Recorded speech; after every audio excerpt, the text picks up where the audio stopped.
সকাল সকাল বানিয়ে নিয়েছি পেঁয়াজ সবজি দিয়ে, দেখাই যাচ্ছে কি দিয়ে আছে, বিনস, গাজর,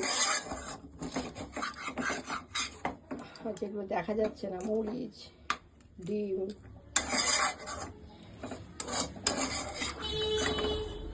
আর চিনি আমি দিই না, আমি চিনি দিই। আর একটু রসুন ফোড়নে দিয়েছিলাম, সোয়া সস, ভিনেগার আর টমেটো সসটা বাকি আছে, ওটা তো পরে দিচ্ছি।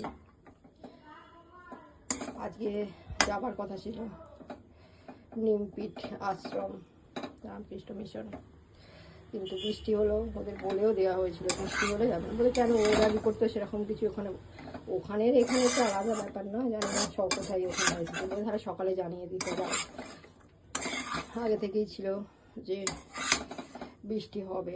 রাতে তো প্রচুর বৃষ্টি হলো, সকালে টিপ করে হলো, এখন মেঘ করে আছে। ওয়েদারে চাউমিন, আর আজকে হবে খিচুড়ি, এটা ডাল হচ্ছে, আর এখানে চাল ভেজা আছে, গোবিন্দভোগ চাল।